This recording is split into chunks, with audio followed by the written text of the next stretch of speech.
तो एपिसोड की शुरुआत में उsopp बताता है कि इस गांव में जाने का सिर्फ एक ही रास्ता है, वो ये ढलान है। इसका मतलब अगर हम लोग उन लोगों को इस ढलान में चढ़ने से रोक लेंगे तो हम लोग हमारे गांव को भी बचा लेंगे। और तभी सीन शिफ्ट होता है और हमें दिखाया जाता है उस मैंशन में जहाँ क्लाडोर और वो जो बॉडीगार्ड है काया का, वो लोग बात कर रहे होते हैं। और वो बॉडीगार्ड बता रहा होता है कि उsopp आया था, वो तुम्हारे बारे में अजीबोगरीब बातें कर रहा था, झूठ बोल रहा था। और वो बता रहा था कि तुम एक पायरेट्स हो और तुम यहाँ पे हमला करने वाले हो अगले दिन। और तभी जो क्लाडोर होता है वो अपना सच एक्सेप्ट करता है और वो अपने जो काया ने उसको जो गिफ्ट दिया था वो चश्मा कस्टम मेड, जो कि बहुत ही महंगा था, उसको वो अपने पैरों से कुचल के तोड़ देता है। और वो बताता है कि हाँ, जो उsopp बोला वो सच, सब कुछ सच तोड़ देता है। और वो उस बॉडीगार्ड के ऊपर अटैक कर देता है काया के, जिससे कि वो वहीं पे घायल होकर वहीं पे गिर जाता है और बेहोश हो जाता है वहीं पे। और तभी हमें दिखाया जाता है कि कैप्टन कुरो के शिप में, और जहाँ पे बाकी जो भी उसके साथी थे वो सब लोग तैयार हो रहे होते हैं अटैक करने के लिए। और वहाँ पे जैंगो भी रहता है, तो वो सब लोग रेडी हो रहे होते हैं वहाँ पे अटैक करने के लिए उस विलेज में। तभी हमें उsopp और बाकी सब लोग दिखाए जाते हैं जो कि रेडी हो रहे होते हैं। मतलब वो लोग उस रास्ते में, जो कि वो रास्ता था वो अकेला वाला, उसमें पूरा तेल बिछा देते हैं। और उनका प्लान ये होता है कि जब भी पायरेट्स आएंगे यहाँ पे और वो लोग फिसल जाएंगे और वो लोग इनको रोक लेंगे। और तभी हमें दिखाया जाता है कि लूफी बोर हो रहा होता है और उन लोग का इंतजार कर रहा होता है। तभी नामी चिल्लाने की आवाज़ सुनती है, लेकिन वो कहीं और से आ रही होती है। और तभी वो सब घबरा के बोलता है कि अरे यार भूल गया मैं। वो बताता है कि यहाँ पे एक और रास्ता है इस विलेज में आने का, वो नॉर्थ से है। और मुझे लगा कि वो लोग यहीं से आएंगे क्योंकि उन लोगों ने यहीं पे सीक्रेट मीटिंग की थी, लेकिन वो लोग दूसरी तरफ से अटैक कर रहे हैं, मैंने ये सोचा ही नहीं था। और तभी नामी घबरा के बोलती है अरे नहीं, वहाँ तो हमारी शिप है और उसके अंदर हमारा ट्रेजर है, वो लोग हमारा ट्रेजर भी लूट लेंगे। और तभी वो सब भाग के जाने लगता है और सब लोग वहाँ पे नॉर्थ की तरफ चलने लगते हैं। लेकिन तभी नामी तेल में फिसल जाती है और वो जोरो को पैर पकड़ लेती है और वो जोरो को खींच के जोरो को तेल में डाल देती है और खुद जोरो के ऊपर कूद करके चली जाती है। और तभी हमें दिखाया जाता है कि वो सब वहाँ पे पहुँच जाता है, लेकिन वो डर रहा होता है क्योंकि वहाँ पे लूफी अभी तक नहीं पहुँचा। वो सोच रहा है कि वो मुझसे आगे था, वो पहुँचा क्यों नहीं। और उsopp जो है उन लोगों के ऊपर अटैक कर देता है। और वहीं दूसरी तरफ हमें दिखाया जाता है कि जोरो बहुत ही मेहनत कर रहा है, लेकिन वो तेल पे चढ़ ही नहीं पा रहा है। और लूफी बेचारा भागते भागते पूरे गांव में कहीं और इधर उधर जा रहा है, लेकिन वहाँ पे नहीं पहुँच रहा है। और तभी जैंगो बताता है कि तुम वही लड़के हो ना जिसने हमारा प्लान सुना हुआ था। और तभी वो सब बोलता है कि जब तुम्हारे पास टाइम है तुम लोग यहाँ से भाग जाओ, वरना मेरे 8000 सिपाही आएंगे और वो लोग तुमको मार डालेंगे। और तभी उनमें से एक पायरेट बोलता है कि ये कितना झूठ बोलता है, ये तो बच्चों से भी ज़्यादा झूठ बोलता है। और तभी उनमें से एक पायरेट्स को नामी की शिप मिल जाती है जिसमें से उनको खजाना मिल जाता है। और तभी वो सब बोलता है कि वो खजाना मेरा है और तुम लोग उसको ले लो और इस विलेज के ऊपर अटैक मत करो और वापस चले जाओ। और तभी जैंगो बोलता है कि ये हमको वापस करने के लिए काफ़ी नहीं है, हमें और चाहिए। और तभी वहाँ पे नामी पहुँच जाती है और वो सबको डांटती है, बोलती है वो खजाना मेरा है, तुम्हारा नहीं है। और वो बोलती है कि लूफी कहाँ गया, लूफी तो तुमसे आगे था ना। और उsopp बताता है मुझे नहीं पता, वो शायद खो गया होगा। और उsopp बोलते हैं कि चलो ठीक है, अब मैं ही इन लोगों को हराऊंगा यहाँ पे। और तभी सारे पायरेट्स मिल करके उsopp के ऊपर अटैक कर देते हैं, उsopp और नामी के ऊपर। लेकिन तभी उsopp अपने बैग से कांटे निकालता है और वो दोनों उsopp और नामी मिल करके पूरे रास्ते में बिछा देते हैं, जिससे कि पायरेट्स आगे ना बढ़ सकें। सिर्फ हमें दिखाया जाता है कि जोरो निकल चुका है उस तेल से और लूफी अभी भी खो रहा है, यहीं कहीं भाग रहा है वो।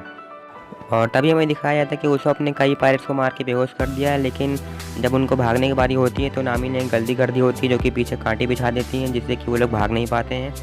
और तभी एक पायरेट आता है जो कि उsopp के पीछे एक हैमर लेकर आया था, उसने उsopp को मार दिया होता है, जिससे कि उsopp को खून बहने लगता है। लेकिन उsopp अभी भी बेहोश नहीं होता, लेकिन वो ज़मीन पर गिर जाता है।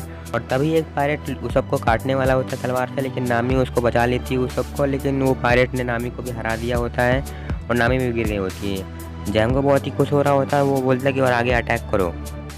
और तभी सभी पायरेट जो है वो शहर की तरफ जाने लगते हैं अटैक करने के लिए विलेज के ऊपर, लेकिन उsopp अभी भी हार नहीं मानता है और वो उनमें से एक पायरेट का पैर पकड़ लेता है और बोलता है कि मैं तुम्हें जाने नहीं दूंगा। और तभी वहाँ पे लूफी एंड जोरो आ जाते हैं जो कि उsopp को बचा लेते हैं और वो सभी पायरेट्स को हवा में उड़ा देते हैं। और जोरो बोलता है नामी से कि नामी तुम्हारी हिम्मत कैसे हुई, मैं तुमको मार डालूंगा। और लूफी बोलता है कि तुमने मुझे बताया नहीं कि नॉर्थ कहाँ से है। और तभी हमें दिखाया जाता है कि क्लाडोर जो है वो बहुत देर हो गई होती है, इसलिए वो खुद ही चला आ रहा होता है समंदर के पास, वो देखने के लिए क्या हो रहा है। और जिसको देखने के बाद वो तीनों जो बच्चे होते हैं वो भी उसके पीछे चले आते हैं। और यहाँ लूफी एंड जोरो ने बहुत सारे पायरेट्स को मार दिया होता है देख के ज़ैंगो डिसाइड करता है कि वो अपने पायरेट्स को सभी को हिप्नोटाइज़ करेगा। वो सभी को एक घेरे में रखता है और सबको हिप्नोटाइज़ करने लगता है। बोलता है कि तुम लोग बहुत ही खतरनाक हो, तुम लोगों के पास बहुत ताकत है, जिससे कि उन सभी पायरेट्स के अंदर बहुत ही पावर आ जाती है। और उनमें से एक ने एक हाथ मार के पूरी एक चट्टान तोड़ दी होती है। और तभी हमें दिखाया जाता है कि लूफ़ी भी हिप्नोटाइज़ हो गया उन्हीं लोगों के साथ, और लूफ़ी भी बहुत स्ट्रॉन्ग हो गया। और ज़ोरो ये देख के बहुत ही हैरान हो रहा होता है, और लूफ़ी बहुत ही ज़्यादा गुस्सा आ जाता है। वो एक ही 2 पंच में सभी पायरेट्स को बेहोश कर देता है। और ज़ैंगो वो देख के ये बोल रहा होता है, मैंने ये क्या कर दिया। तभी लूफ़ी गुस्सा होकर के उन लोगों की शिप की तरफ जाता है और उनकी शिप तोड़ने लगता है। और वो उनकी शिप तोड़ने वाला होता है, तभी ज़ैंगो लूफ़ी को हिप्नोटाइज़ करता है और उसको सुला देता है, जिसकी वजह से जो लूफ़ी ने जो टुकड़ा पकड़ा हुआ था वो उसी के ऊपर आ जाता है, और लूफ़ी वहीं पे हिप्नोटाइज़ होते होते सो जाता है। और तभी हमारा सीन शिफ्ट होता है और हमें दिखाया जाता है कि काया उठ चुकी है, और वो उठते ही अपने बॉडीगार्ड को देखती है तो उसे दिखाई देता है कि वो बेहोश पड़ा हुआ ज़मीन में गिरा हुआ है। वो उसको उठाती है तो देखती है वो ज़िंदा है। वो बता रहा होता है कि क्लाउडोरे ने कल रात को मुझे अटैक किया, उस अपने जो भी बोला था वो सब कुछ सच है। वो सच में एक पायरेट है और वो इस विलेज को अटैक करने वाला है। और वो उसको सारी कहानी बता देती है, जिसको सुन के काया बहुत ही दुखी हो रही होती है, और वो रो रही होती है कि उसने वो सबको क्यों थप्पड़ मार दिया। और तभी काया उस मेंशन से निकल के कहीं तो जा रही होती है और बोल रही होती है कि मुझे कुछ तो भी करना है, मतलब उसका कोई काम है जो भी करना है उसको। और तभी हमें दिखाया जाता है कि ज़ैंगो ने अपने 2 साथियों को बुलाया है, और जो कि उनसे बोलता है कि तुम लोग जाओ ज़ोरो से अटैक करो। और वो लोग चले जाते हैं ज़ोरो के ऊपर अटैक करने। वो 2 लोग होते हैं और ज़ोरो अकेला होता है, और ज़ोरो उन लोगों से लड़ने में लग जाता है, और ज़ोरो बिज़ी हो जाता है उन लोगों से लड़ने के लिए। और तभी वो सब बोलता है कि ज़ोरो उन लोगों से अकेले नहीं लड़ पाएगा, मुझे भी उसकी मदद करनी पड़ेगी। और उस सब अपनी गुलेल लेकर के उन दोनों बंदों के ऊपर एम करने लगता है, लेकिन उस सब का निशाना ख़राब होने के कारण वो ज़ोरो को ही मार देता है, जिससे कि ज़ोरो को वो दोनों लोगों को मौका मिल जाता है। वो दोनों लोग मिलकर ज़ोरो को काट देते हैं, और जिससे ज़ोरो को खून बहने लगता है। और तभी तो जो ज़ैंगो होता है वो नामी के ऊपर अपने जो रिंग है उससे अटैक कर देता है, जिससे कि नामी का भी खून बहने लगता है और वो भी गिर के बेहोश हो जाती है। और ये सब वो कैप्टन कुरो देख रहा होता है, और हमें दिखाया जाता है कि कैप्टन कुरो वहाँ पे पहुँच चुका है। और वो बोल रहा होता है कि तुम लोगों से कुछ नहीं होगा, तुम लोग एकदम बेकार हो। और वो बोल रहा होता है कि अब मैं तुम सभी लोगों को मार डालूँगा। वो बहुत ही गुस्से में होता है, और हमारा एपिसोड यहीं पे ख़त्म हो जाता है।